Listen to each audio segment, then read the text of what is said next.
एक व्यक्ति जो अपनी आँखों को लेकर बहुत परेशान रहता था, एक सन्यासी के पास जाता है जो आयुर्वेद के महान विद्वान थे। वो व्यक्ति सन्यासी को प्रणाम करता है और कहता है, साधु महाराज, मैं अपनी आँखों को लेकर बहुत चिंतित हूँ।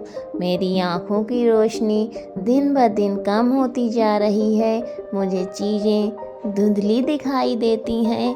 कभी कभी मेरी आँखों में असहनीय जलन और दर्द होता है और बहुत ज़्यादा आंसू भी निकलते हैं। संक्षेप में कहें तो मेरी आँखें समय से पहले ही मेरा साथ छोड़ रही हैं। कृपया मुझे कोई उपाय बताएं ताकि मेरी आँखों की रोशनी वापस आ जाए और मुझे इन सभी समस्याओं से हमेशा के लिए छुटकारा मिल जाए। साधु महाराज ने व्यक्ति की सभी समस्याओं को ध्यान से सुना और कहा, हमारे आयुर्वेद में आँखों के उपचार से संबंधित एक पूरा उपनिषद लिखा गया है। इसका नाम चक्षुपनिषद है। सिवाय इसके कि महर्षि वाग्भट जैसे कई आयुर्वेदिक चिकित्सकों ने हमें नेत्र उपचार से संबंधित कई नियम बताए हैं। आज मैं आपको कुछ मुख्य नियमों के बारे में बताऊंगा।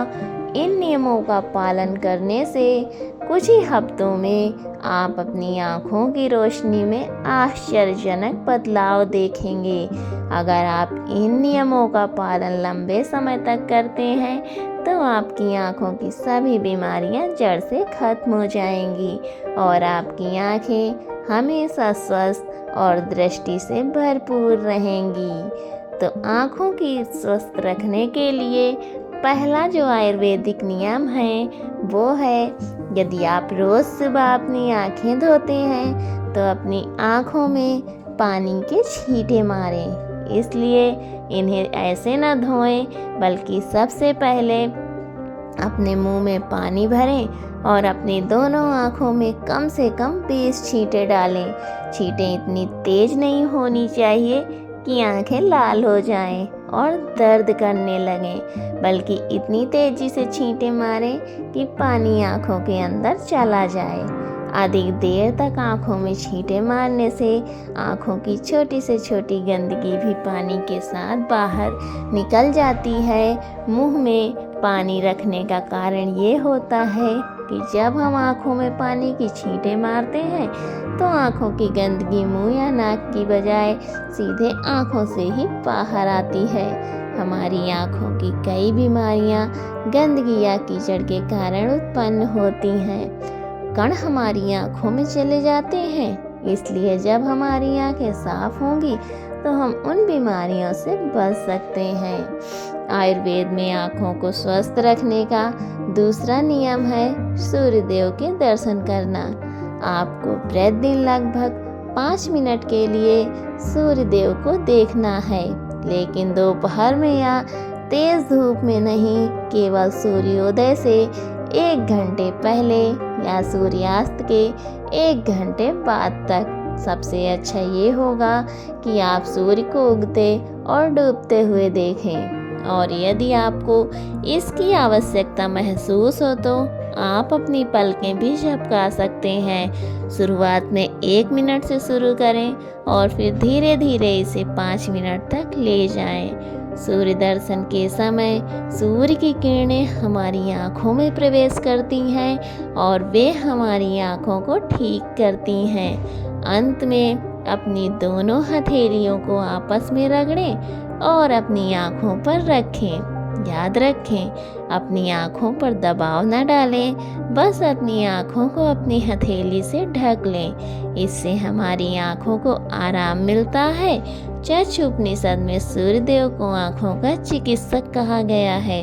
आँखों की रोशनी बढ़ाने और उसे स्वस्थ रखने का तीसरा तरीका है आँखों का व्यायाम।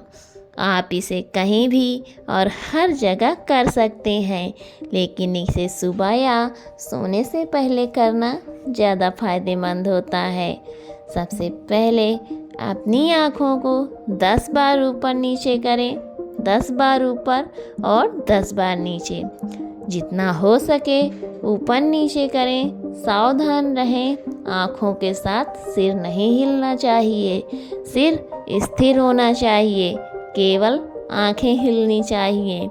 आँखों को ऊपर करने के बाद और नीचे करने की ओर 10 बार दाईं और 10 बार बाईं ओर ले जाएं। इसके बाद आँखों को 10 बार ऊपरी कोने की ओर और 10 बार विपरीत निचले कोने की ओर ले जाएं। इसके बाद आँखों को गोलाकार में घुमाते हुए गोलाकार आकृति बनाने का प्रयास करें। अपनी आँखों को एक घेरे में 10 बार दाईं ओर घुमाएं और फिर एक घेरे में 10 बार बाईं ओर घुमाएं।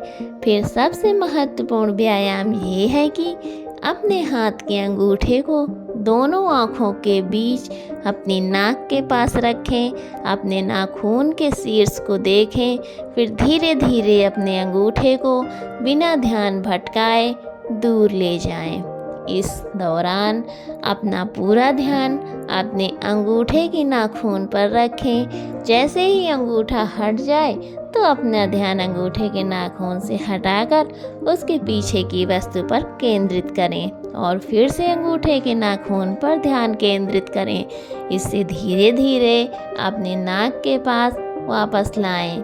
इस प्रक्रिया को 10 बार दोहराना है और फिर इसके बाद अपने दोनों हाथों को रगड़ें और हथेलियों से अपनी आँखों को ढक लें।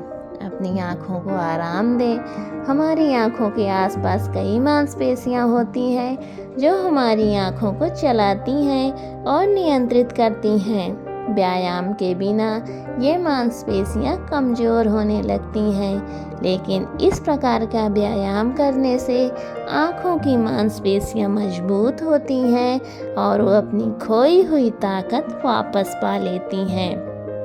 चौथा तरीका, अगर शरीर साफ है तो बीमारियां दूर हैं। आयुर्वेद कहता है कि हमारा शरीर अंदर से साफ है तो हमें कोई बीमारी नहीं होगी। अगर हमारी आंतें साफ हैं तो उसमें पुराना गंदा खाना जमा नहीं होता, हमारा पेट सुबह तुरंत साफ हो जाता है, हमें कब्ज की समस्या नहीं होती है। इसलिए हमारे शरीर का हर अंग स्वस्थ रहेगा और आँखें भी। अपने शरीर को अंदर से साफ रखने के लिए आपको 16 घंटे का उपवास या 24 घंटे का उपवास करने के नियम का पालन करना होगा। आयुर्वेद के अनुसार आँखों की रोशनी बढ़ाने का 5वां तरीका है त्रिफला के पानी से आँखें धोएं। महर्षि वाघभट्ट की एक बहुत प्रसिद्ध आयुर्वेदिक औषधि त्रिफला को मानव शरीर के लिए अमृत के समान कहा जाता है। त्रिफला, जैसे कि इसके नाम से ही पता चलता है कि ये 3 फलों से मिलकर बना है। पहला आंवला, दूसरा बादाम, तीसरा हरड़। त्रिफला बनाते समय इनकी मात्रा का ध्यान रखना बहुत ज़रूरी है। त्रिफला बनाने के लिए आंवला, बीज बादाम और हरड़ तीनों की संख्याएं 1:2:3 के अनुपात में चाहिए। आंवला 3 बार, बीज बादाम 2 बार और हरड़ 1 बार। इन तीनों को सुखाकर इनके बीज निकाल लेना चाहिए। इनके बीज निकालकर अच्छी तरह से पीसकर मिला लीजिए। 1 चम्मच त्रिफला चूर्ण को 2 गिलास पानी में रात भर भिगो कर रख दें मिट्टी के बर्तन में और इसे सुबह छान कर इसके पानी से आँखों को धोएं। ऐसा करने से आँखों की सभी समस्याओं में बहुत जल्दी आराम मिलता है और आँखों की रोशनी भी तेज हो जाती है। त्रिफला सिर्फ आँखों के लिए ही नहीं बल्कि हमारे शरीर के लिए भी फायदेमंद है, क्योंकि ये वात, पित्त और कफ को नष्ट करता है। त्रिफला लेने के 2 नियम हैं, एक रात में और दूसरा सुबह के समय। यदि आप त्रिफला का सेवन सुबह करते हैं तो गुड़ या शहद के साथ, यदि आप त्रिफला का सेवन रात में करते हैं तो दूध या गर्म पानी के साथ। जब त्रिफला को रात में दूध या गर्म पानी के साथ खाया जाता है तो ये हमारे शरीर को साफ करता है, बड़ी आंतों को साफ करता है, गंदगी को बाहर निकालता है और सुबह गुड़ या शहद के साथ खाया गया त्रिफला पोषक तत्व के रूप में काम करता है, यानी शरीर को पोषक तत्व प्रदान करता है। इसलिए वही व्यक्ति स्वस्थ रहता है जिसे पेट या कब्ज से संबंधित कोई समस्या नहीं होती है। वो त्रिफला खाता है और दिन में जिन लोगों को पेट साफ करना होता है और कब्ज की समस्या रहती है, उन्हें रात में त्रिफला खाना चाहिए। आयुर्वेद और योग शास्त्र के अनुसार आँखों की रोशनी बढ़ाने का 6वां नियम है त्राटक क्रिया योग। एक योगाभ्यास है जो हमारी आँखों और दिमाग दोनों को तेज करता है। त्राटक क्रिया योग करने के लिए किसी अंधेरे कमरे में एक दीपक या मोमबत्ती जलाएं, फिर उसे ऐसे स्थान पर रखें, इतनी ऊंचाई कि जब आप बैठें तो यह आपकी आँखों के ठीक सामने हो, ना ऊपर ना नीचे। अब आपको आरामदायक स्थिति में अपनी पीठ सीधी करके बैठना है और अपनी दृष्टि को ऊपर या मोमबत्ती की लौ पर केंद्रित करें और दीपक की रोशनी को देखने के लिए टकटकी लगाए रखें। इस बीच यदि आप पलक झपकाना चाहें तो झपका सकते हैं, लेकिन जब तक संभव हो सके बिना पलक झपकाए रुकने का प्रयास करें। थोड़ी देर के बाद आप देखेंगे कि आपकी आंखों से आंसू बहने लगते हैं, लेकिन आपको चिंता करने की ज़रूरत नहीं है, क्योंकि यह अभ्यास आंसुओं के माध्यम से हमारी आंखों को साफ कर रहा है। त्राटक क्रिया के दौरान आंसू पोंछने की कोशिश ना करें और उन्हें बिना किसी रुकावट के बहने दें। ना ही इसी दौरान अपनी आंखों को अपने हाथों से छुएं। जब ये क्रिया पूरी हो जाए तो अपनी दोनों हथेलियों को आपस में रगड़ें और धीरे से अपनी आंखों को ढक लें। इस क्रिया को हर रात सोने से पहले कुछ मिनटों के लिए करें और आप देखेंगे कि आपकी आंखों की रोशनी दिन ब दिन बढ़ती जा रही है। त्राटक क्रिया से न केवल हमारी आंखों की रोशनी बढ़ती है, बल्कि हमारी एकाग्रता भी बढ़ती है। आँखों की रोशनी बढ़ाने का 7वां उपाय है कोई भी ठंडी सब्जी जैसे लौकी, खीरा, आलू के टुकड़े आँखों पर कुछ देर रखें। खीरा या लौकी को कद्दूकस करके आँखों पर रखें। जब हम खीरे या लौकी के छोटे छोटे टुकड़े अपनी आँखों पर रखते हैं तो हमारी आँखों के आसपास का क्षेत्र ठंडा हो जाता है और सिर का बाकी हिस्सा गर्म रहता है, जिससे आँखों और सिर के बीच तापमान में अंतर होता है और अधिक रक्त आँखों में जाने की कोशिश करता है।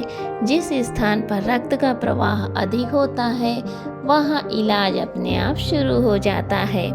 इस क्रिया को रोजाना लगभग 15 से 20 मिनट तक करें, क्योंकि इससे न सिर्फ हमारी आँखों की रोशनी बढ़ती है बल्कि ताजगी भी मिलती है। आयुर्वेद के अनुसार आँखों की रोशनी बढ़ाने का 8वां तरीका है ऐसी योगासन या व्यायाम करें जिनमें रक्त का प्रवाह आँखों और सिर की ओर सबसे ज़्यादा हो। संक्षेप में कहें तो झुकने वाले व्यायाम या आसन जैसे नीचे झुककर अपने पैरों की उंगलियों को छूना, शीर्षासन या भस्त्रिका प्राणायाम आदि। इस प्रकार के व्यायाम करने से आँखों में अधिक रक्त पहुँचता है और आँखें स्वस्थ रहती हैं। इतना कहने के बाद सन्यासी ने उस व्यक्ति की ओर देखा और कहा कि ये नियम हैं जिनका यदि तुम पालन करोगे तो कुछ ही हफ्तों में आपकी आँखें पहले की तरह स्वस्थ हो जाएंगी, और अगर आप इन नियमों को अपने जीवन का हिस्सा बना लेंगे तो आपको कभी भी आँखों से जुड़ी समस्याओं का सामना नहीं करना पड़ेगा। उस व्यक्ति ने इस जानकारी के लिए सन्यासी को धन्यवाद दिया और चला गया। तो दोस्तों, कैसी लगी आज की कहानी आपको? उम्मीद करती हूँ कि आज की कहानी से आपने बहुत कुछ सीखा होगा। तो मिलती हूँ आपसे अगली कहानी में। तब तक अपना ख्याल रखें और वीडियो में अंत तक बने रहने के लिए आपका बहुत बहुत धन्यवाद।